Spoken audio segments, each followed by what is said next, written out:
What's up, guys? It's me, Mr. Wang. I'm over here at this lab over here. I'm trying to find out what is going on with the coronavirus because you guys have heard it's getting worse. So I'm over here trying to figure it out while I'm going to upload a video, so bear with me. But anywho, here we go. Alrighty, I'm back. I'm nice and safe now. Just kidding. Anywho, so just to cover what you guys were doing yesterday, thank you guys for submitting the work through Google Classroom. I know some of you guys had some problems with putting it on docs, and you guys just uploaded pictures. That's fine too. But you can also just put it on Google Docs. It's however you want, whatever you think is, whatever you feel is more comfortable for you. Okay. So just a quick review. Yesterday we talked about the XYZ and Adams challenges as he became a president. Yeah, so when Adams became a president, he had some tough shoes to fill after Washington because Washington was so liked. And you guys got that you guys answered that question really well. Yeah, so he had problems, and his main, I guess, objective as the first president was to try to solve relations with France. And he just wanted to make sure that everything was good because, remember, they wanted to keep good relationships with Britain as well because those were their main traders. So they wanted to see what was going on with France to try to solve things, if they can stop fighting with Britain, so everything will be good with the trade. Okay? So right now, after I was reviewing some of your questions, I'll review the questions right now, and then we'll move into the next section. Okay? All right, so as a quick review, why was following Washington a challenge for President Adams? You guys all pretty much got this correct. Washington was really respectable, likable person, also a family name. So everybody knew Washington, and everyone loved him because of the American Revolution. Adams, on the other hand, seemed as cold and distant. He was someone that wasn't really a people's person, but people eventually started to warm up to him, and they liked him because he was hardworking and he was very intelligent. So you guys got that correct. The second one was, what was Adams' first goals as president? Adams' first goals was to try to make peace with France. Like you guys said, they wanted to make this peace with France just so they can improve their trading relations. And the third one, why do you think Adams should have pushed, or do you think Adams should have pushed for war? Why or why not? There was only 4 of you guys that said you would want to go to war. I think it was Nico, Brian, and Carolyn or Areli. I'm not too sure. I can't remember. But all you guys said they should go to war because you guys didn't want to take that from the French, which is pretty ruthless of you guys. But yes, it was an open-ended question. So I just want to see what you guys thought. Most of you guys said no war because it's expensive and we just got out of all these problems, so we don't need this. The people that did want to go to war, they said forget the French. They wanted to show them who was boss. So you guys are ruthless, but hey, it was your opinion.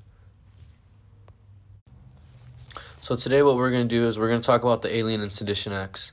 And these were pretty much a law that the government passed to kind of punish people for sticking up and saying things against the government, which should have never happened because we all had the freedom of speech. We could say what we want, but the government was kind of, I guess, butthurt that people were saying mean things about them, saying that they should have not gone to war, or we should have gone to war. What was Adams thinking? Just all these negative things towards the president, and the president acted on it and said, you know what, I'm going to punish them by putting this law in place. And that's pretty much what we're going to talk about today. So a lot of the Federalists were really upset at the Republicans and Democrats because they were feeling sorry for France. They were saying that, oh, it's okay that France didn't want to talk to us. It's because we didn't help them with the war. We should have been better friends with the French. And that's why we deserve to get bribed by them. But the Federalists, on the other hand, were like, no, that's not what we should have been doing. We should have not go against the government. We should stand by the government, and whatever the government says is what should happen. So in 1798, the Federalists that controlled Congress passed these things called the Alien and Sedition Acts. And pretty much these laws were said to protect the United States, but it was really intended to kind of get people to stop talking bad about the government. Okay, so the first part, the Alien Act, this is kind of what we have now. It's in the name. They call immigrants aliens. And what this alien part of the act was, it put stricter regulations on citizens in order for, or people that weren't citizens to become a citizen. So they extended the time. Had nothing to do with people talking bad about the government, but they just wanted to put a ban on immigration, kind of like what's going on today. So, like we're talking about the border, how it takes forever for people to come into the U.S. to get a citizenship, because they have to do all the background checks and everything like that. It all started back then with this Alien Act, where they did the same thing with these immigrants. They did not let them get a citizenship until they passed all these courses and proved that they could be a citizen. The second part was the Sedition Act, and this is the one that was really, I guess, controversial because this went against everyone's First Amendment. So the Sedition Act, what it did was it pretty much punished anybody that wanted to talk bad or criticize the government, which made no sense. The government was just being sensitive at the time. They didn't want people to talk bad about them. They took it to heart, they took it personally, and they decided to pass a law that says if you were to say anything bad about the government, you are going to go to jail.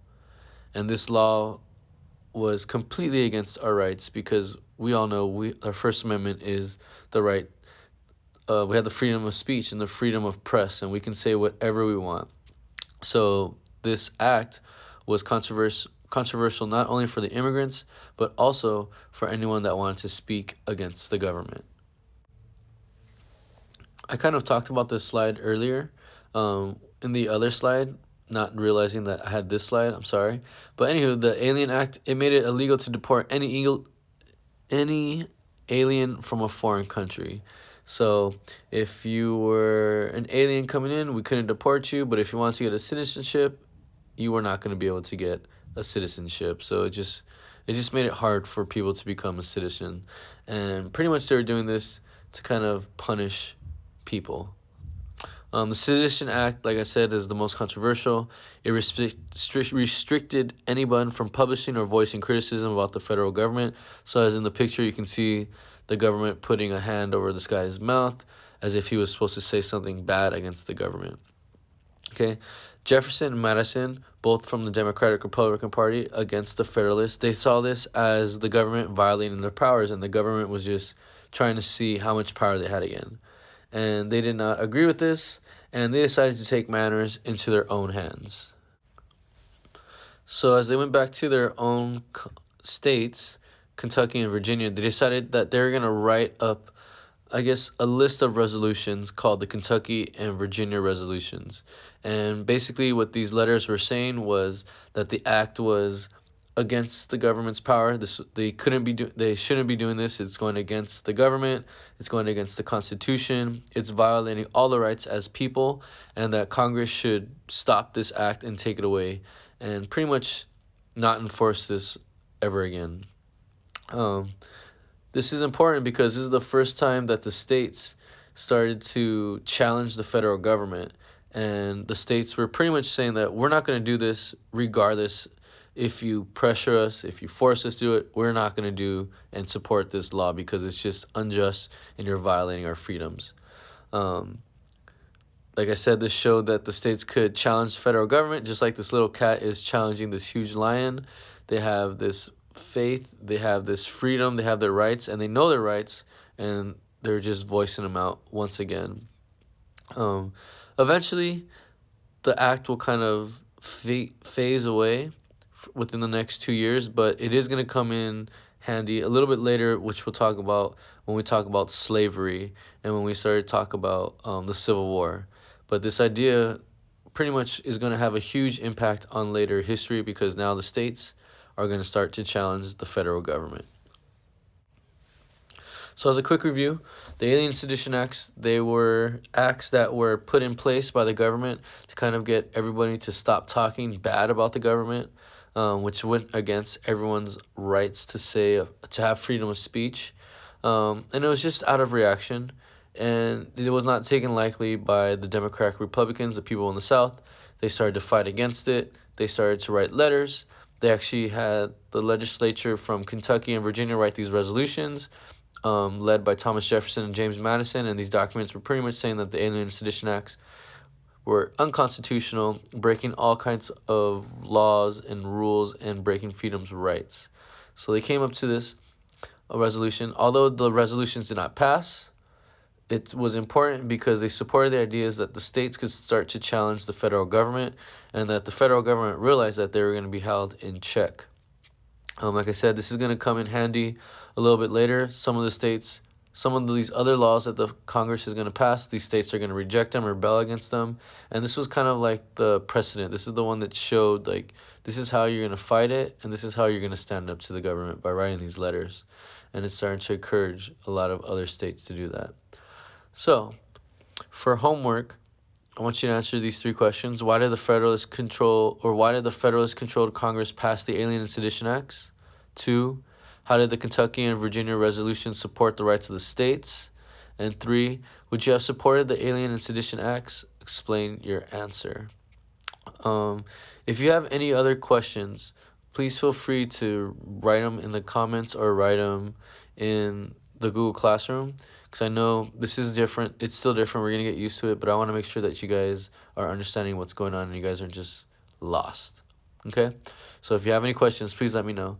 But yeah, I'll see you guys tomorrow.